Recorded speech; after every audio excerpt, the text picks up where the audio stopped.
बोले गौरी शंकर भगवान की जय।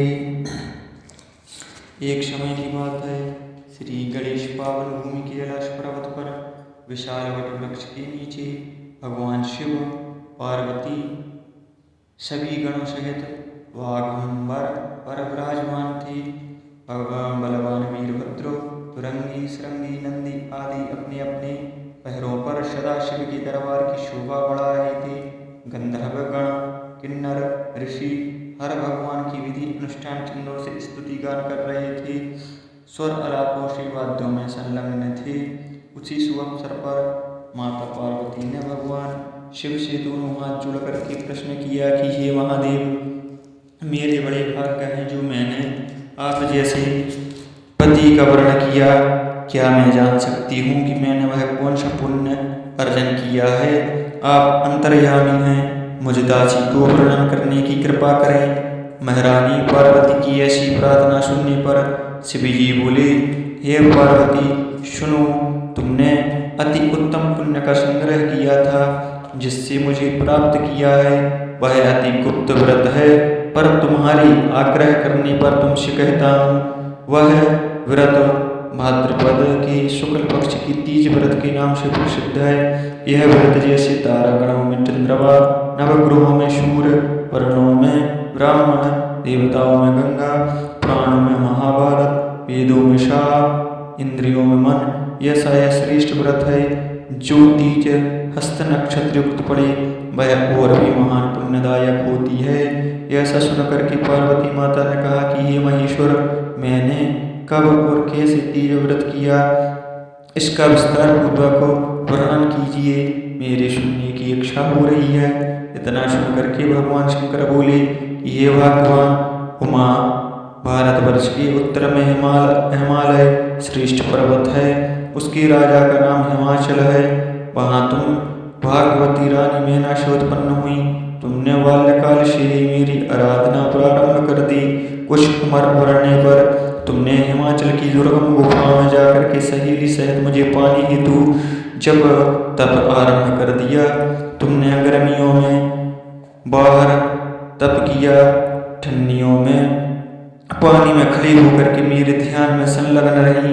इस प्रकार 6 ऋतुओं में तपस्या करके भी जब मेरे दर्शन न मिले, तब तुमने केवल ऊपर की ओर मुख करके वायु सेवन की, फिर वृक्षों के सूखे पत्ते खा करके अपने शरीर को नष्ट करने लगी। ऐसी तपस्या में लीन देख करके महाराज हिमाचल को अति चिंता हुई तो तुम्हारे विवाह हेतु चिंता करने लगे।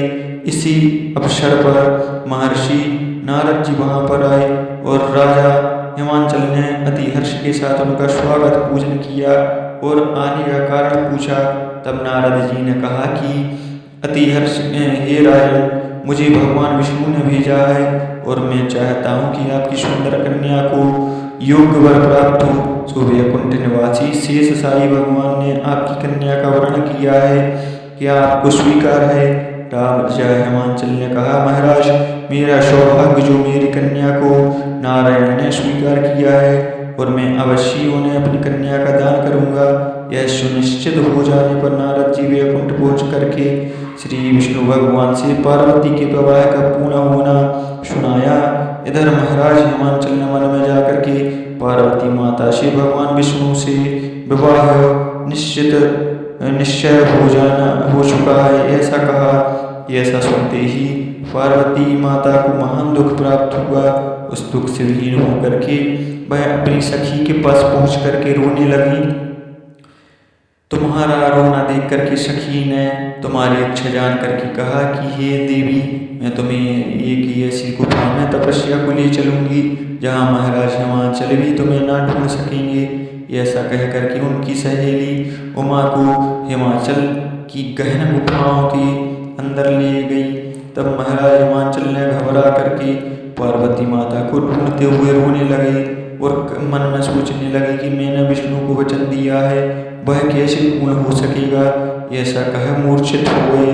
तब सभी पुरवासियों को साथ लेकर के महाराज पार्वती माता को ढूंढने के लिए निकल पड़े और मन में उनको चिंता व्यापने लगी।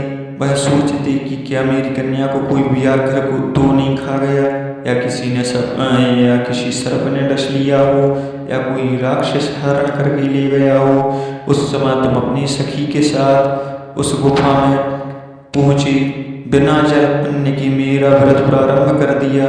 नदी की बालू से शिव प्रतिमा स्थापित करके विविध वन पुष्पों फलों से पूजन करने लगी। उस दिन भाद्रपद मास तृतीया शुक्ल पक्ष हस्त नक्षत्र युक्त प्राप्त थी। मेरी पूजा के फलस्वरूप मेरा सिंहासन हिल उठा।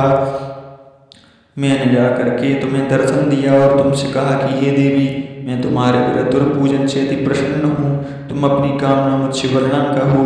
इतना कह करके तुम लज्जित भाव से प्रार्थना की कि हे प्रभु, आप तो अंतर्यामी हैं, मेरे मन के भाव आपसे छिपे नहीं हैं। मैं आपको पति के रूप में चाहती हूँ। इतना सुन करके मैंने तुम्हें ये वस्तु इच्छित पूर्ण वरदान दे करके वहीं पर अंतर ध्यान हो गया। इसके बाद तुम्हारे पिता हिमाचल मंत्रियों सहित तुम्हें ढूंढते ढूंढते नदी के तट पर मारे शोक के मूर्छित होकर के गिर पड़े। उसी समय तुम अपनी सहेली के साथ मेरी बालू की मूर्ति विसर्जन करने के लिए नदी के तट पर गई थी।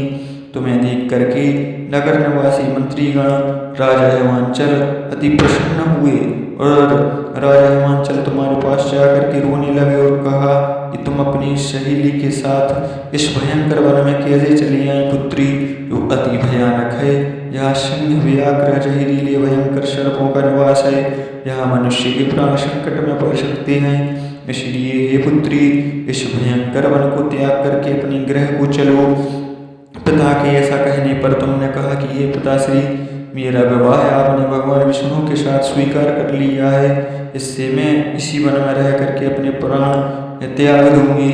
यह सुन करके महाराज हिमांचल अति दुखी हुए और बोले, पुत्री तुम शोक मत करो, मैं तुम्हारा विवाह कदापि भगवान नारायण के साथ ना करूँगा।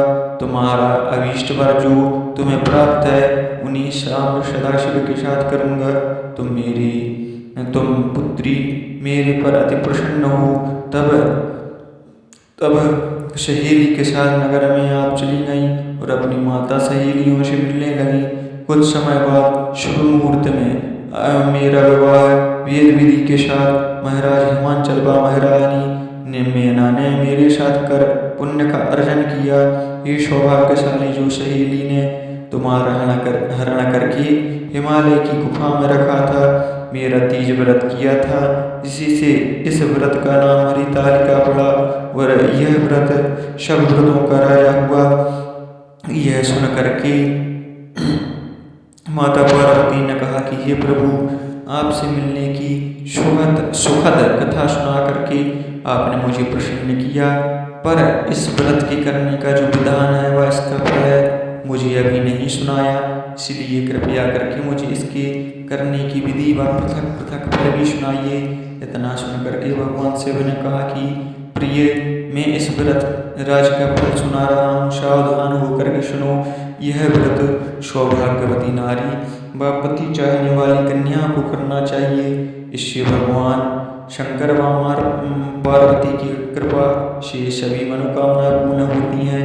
यह व्रत भाद्रपद के शुक्ल पक्ष की द्वितीया की शाम को आरंभ करें। यह व्रत निराहार होकर के और निर्जला होकर के रहना चाहिए।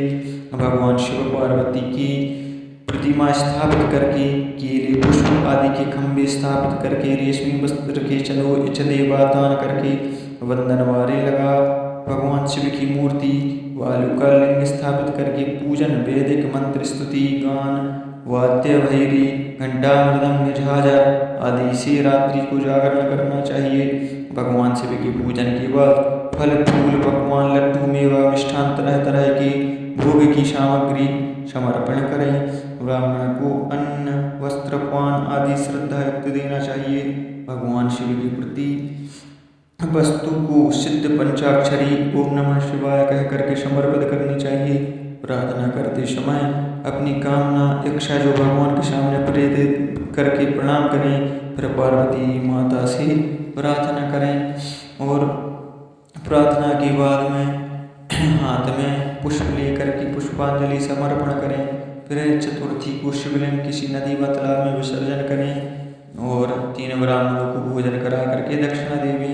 इस प्रकार यह व्रत पूर्ण करने से नारी सौभाग्यवती होती है और धन धान्य व पुत्रों से सुखी होकर के जीवन व्यतीत करती है। कन्या को व्रत करने से कुलीन विद्वान धनवान वर को प्राप्त होने का सौभाग्य होता है। हे देवी, जो सौभाग्यवती नारी इस व्रत को धारण नहीं करती वह बार बार वेदव्य पुत्र शोक को प्राप्त होती है।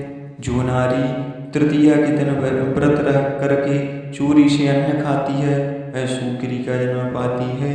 जो फल खाती है वह मंदरिया की योनि पाती है। जो जल पीती है वह जोंक का जन्म लेती है।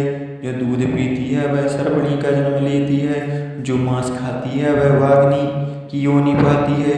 जो दही खाती है वह बिल्ली का जन्म पाती है। जो मिठाई खाती है वह चींटी बनती है। और जो सब चीज़ें खाती है वह मक्खी बनती है। जो उस दिन सोती है वह अजगर योनि प्राप्त करती है। ये पार्वती, जो नारी अपने पति को धोखा देती है वह मुर्गी बनती है। हे उमा, जो इस व्रत को श्रद्धा विधि से धारण करती है वह मुझसे पति प्राप्त करती है। वह दूसरे जन्म में तुम्हारे समान स्वरूपमान होकर के इसी संसार में उत्तम सुख भोगती है। इस व्रत को करने के बाद नारियां शिवलोक की वासी होती हैं। बोले शंकर भगवान की जय, पार्वती मैया की जय।